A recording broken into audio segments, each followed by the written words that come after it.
But back to our point of discussion today, and of course, discussing the economic summits, the NAM summit, we have the G77 plus China, and also the Commonwealth Speakers Conference, which is undergoing as we speak right now at Munyo, that way. Like, of course, we've seen that some of these, I feel like it's purposely meant to have economic priorities for the country. Now, speaking about 2024, part of the key economic priorities for the country, Uganda. Of course, different economists were giving out different views, regarding what they feel that we should focus. And I'll definitely perceive that any gathering we have, international gathering, even if it's not international but regional, it should be in line with having a common interest with Uganda. The countries that Uganda is intending to bring together should have a common interest in line with its economic priorities for this particular year. And part of the discussions were actually rotating around industrialization. The Uganda Investment Authority both saying that industrialization is the future of this country. Of course, mentioning about how we have the industrial parks with over 8,000 industries, which have created about 800,000 jobs. And all those perspectives, which is quite okay. But of course, there has been still other conflicts when it comes to other experts saying that, okay, industries are expensive, first of all, to set up, and for them, they're emphasizing on agriculture, the service sector, and business, definitely. Because when we still take a look at these industrial zones, we get to realize that the salaries that they pay the workers are less than 200,000. Majority of them. And now if you talk about taxes, how much is this individual going to stay with? At the end of the day, their purchasing power is going to be really down. So, and I would feel like these are aspects that this conference should actually be addressing. In line with that. Instead of the climate change aspect. I don't think, because we emit not even more than 2% globally, as compared to other players. So why would climate change be such a big issue? Because as far as I'm concerned, even the aspects, the discussion points were set from the Canada, because that's what the secretariat of this, the organizers is best. And even the Speaker of that Parliament is not going to be here, surprisingly. Even that of the United Kingdom. For the United Kingdom, it's definitely the anti-homosexual law. And for Canada, I think the Speaker that drafted this last year is not the Speaker that is on currently as we speak. But I would feel like the key discussions should be in line with economic priorities for Uganda. Because honestly, Marcy, if we are to consider why I'm thinking this is but of course they highlighted something about tourism as what was going to be a means of boosting tourism. Yeah, but is it the economic advantage that we have as of now that we can capitalize on? Because, for example, Marcy, take a look at coffee. We are good at coffee. It's one of the things we take pride in. But the global market of coffee is equivalent to 120 billion, talking about $120 billion. But on that $120 billion, Uganda, we barely even get $1 billion on that. So these are key factors, because I understand that sometimes when we are formulating discussions, we of course we draft talking points. But Marcy, if time comes and we are in a crisis, I need something that is going to fix me today, and not coming up and telling me policies which probably are because they sound nice to say. But are they tailored to Uganda? Are they answering what we need in this particular time? So I would feel that, because even taking a look at the parliament, on my own side, I would feel like this conference should actually be in position to align, getting to understand that the parliament of Uganda serves the people in its context, in terms of influencing fiscal and monetary policy systems to promote the investment, such that people need money. People need money, trust me. People need to be skilled, need to get the best education, and of course, with best education accompanied with good skills, productivity is definitely inevitable. From that perspective. So, on top of climate change related aspects, I would feel like we have really key pressing points on that. If it was about climate change, probably that would be good to a country that is emitting a lot of gases. Of course, we are yet to understand from the National Environment Management Authority how much we mitigate as a country. How much we pollute and what is the mitigation strategy towards that. But which I feel like even if the report is released, we are good. We are good to go. We are not badly off. We are not badly off. Yeah. That is the hard truth. Yes. Oh, well, of course, among the delegates that we expect to be joining us today, and of course, at Munyonyo, we have Right Honorable Leo Kato. Kato, I don't know if I'm pronouncing his name, from Grenada. Then we also have one more representative, that is Honorable Desema Williams from also from Grenada. Then we also have Ghana having a representative. We have Maldives, yes. We have Tonga. We have Malaysia. We have Samoa. Then we have Kenya, our neighbor here. We have Zambia. We have Namibia, South Sudan, Botswana, Lesotho, Mozambique, Rwanda, India, and of South Africa and Nigeria. And of course, we're seeing just a few delegates right in here. Maybe we have Malaysia, which maybe Maldives, is not part of Africa. Then India as well is not part of Africa. So I believe this is going to be an avenue for sharing. For me, I believe it's going to be an avenue because speakers are going to be, speaking amongst themselves on how they, conduct their parliamentary sessions and all that. At the end of the day, I believe there's going to be order in our parliament. For Uganda and the issues that we present on table, if you've taken keen interest on the things that we present on table, really, I don't think our members of parliament are doing the very best. Yeah, of course, they've done that the very best, and that is very true. Most especially when it comes, because parliament has a big role when it comes to influencing government expenditure. Yes, yeah. And that's why it brings in the aspect of the fiscal policies. Because I understand that majority of them should be in line with the International Monetary Fund policy, but still we can have a certain control of these perspectives whereby we know where to allocate the resources vis-a-vis what we have, and we allocate them the right way. But it's not really been the case here, because probably some of these people have not really reached on ground to see what is really happening. Why am I really so passionate about this? If you take a look at the countries that are attending this conference, and you take a look at their gross domestic product, GDP per capita, you find that actually Uganda is in the lower income bracket when it comes to determining this, with quite some other few countries. And of course, with the leading countries, Britain, Canada, Singapore being part of that, with registering an income per capita of $40,000 per capita. Wow.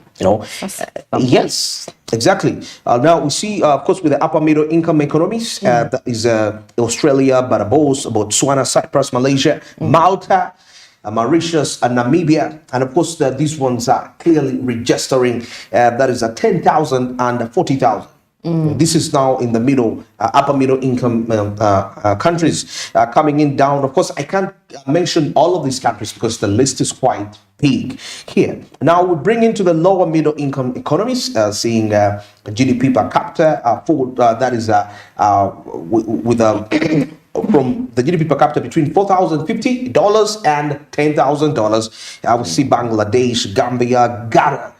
Whose speaker actually was among the first people that were the Speaker of the Parliament of Ghana, that was among the first people to arrive into the country. Taking a look at Kenya, Malawi, Nigeria, and many more, and all that. And we're coming down to the low-income bracket with quite a number of countries like Togo.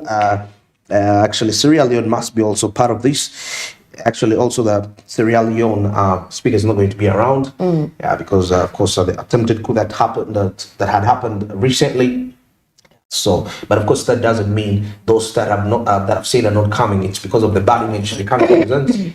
Some of them, it's just a few issues in their countries, and they actually have to be there to sort out. Some of them, it's even hard for them to be away from their countries for even a week. So, because of quite tight schedules they have towards that. But I think this clearly shows you that this should be quite a great concern as how can we adjust these figures to align with these countries. At least let's be at par. Why should we have a big income GDP per capita of these nations if we say we are a movement? You know, and because take a look at the European Union, measure the GDPs of those nations. Of course, they are not balancing, but they are relative. You know, they are not highly undistributed when it comes to people's incomes, unlike here. So I think those are quite the pressing factors rather than the climate change perspective, which is also not a bad talk in a way. I'm not saying, I'm not rubbishing it, but let's have pressing matters. And we are blessed to have nations like China being part of this, most especially talking about the NAM and the G77 plus China.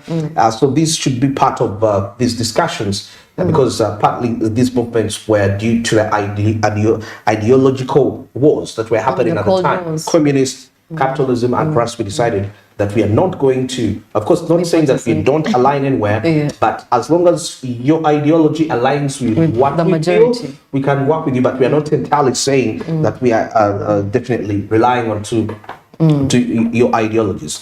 So we are blessed with countries like India, you know, being part of this, because India right now is seen as a huge global economic powerhouse.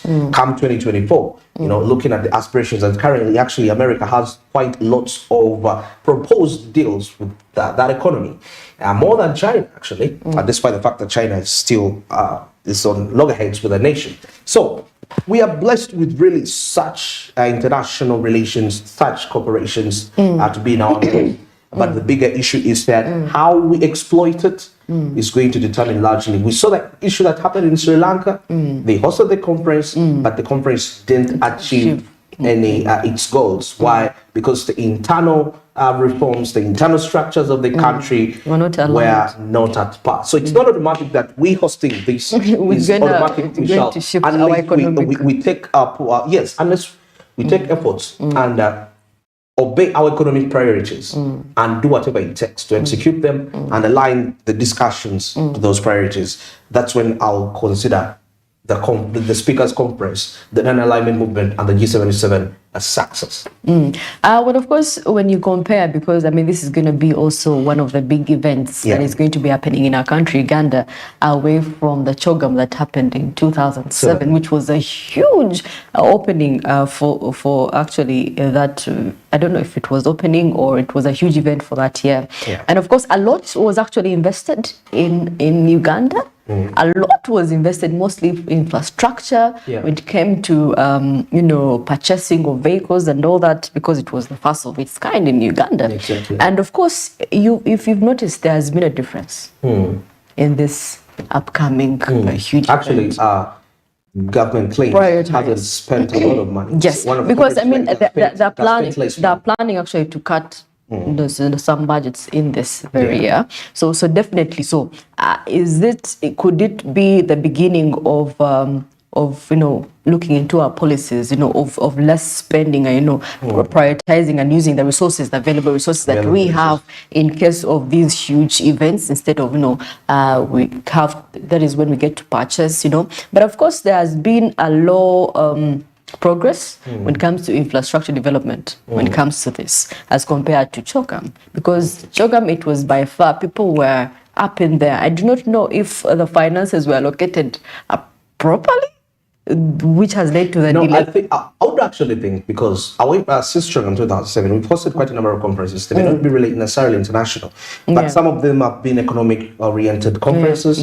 But the fact that they probably may not have backed the expected results. So it explains, because with CHOGM, we had those really much anticipations. We are hosting the very first ever big conference in the country. We expect big out of this country. That's why there was people all over activities as compared to lately, whereby I will tell them that some people are not even aware of what is happening. I'll be honest with you, but not any person did know about that CHOGM was happening. Why? Because once people are depressed, people have other priorities. People have priorities. Of course, psychological aspects of the economy and all these, with now the fears of fuel prices likely to increase. Definitely, people really have to think a lot in terms of that. And that's why they may not really give it that much of, because much attention. The first question is that, am I benefiting? Am I going to benefit? That's what the common person is going to be thinking. It's only the people probably, the Munyonyo, the person that owns Munyonyo probably, that is going to be the beneficiary. So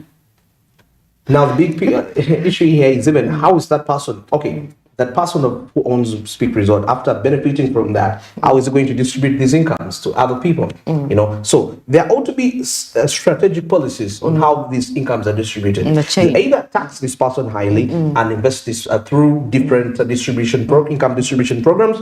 You distribute this money to them, low income earners. And of course, you've been seeing somebody's going to walk away with this money. You've been seeing making headlines here how they've used actually the PDM money, the money that was supposed to be used for the LC poles and the PDM to construct these roads, and that are going to be people are going to be cruising in, the different delegates that are going to be cruising in. So what does that leave for a person that has been expecting this very amount this very year, and they have been having a plan and a strategy, to utilize this 1 million that is going to be given to them to start up, a small business, maybe a farm? And what does that leave for a Ugandan down there waiting for this money that has been used for other avenues, which do not benefit them as well? Because someone in the village is not going to use this road for Kampala.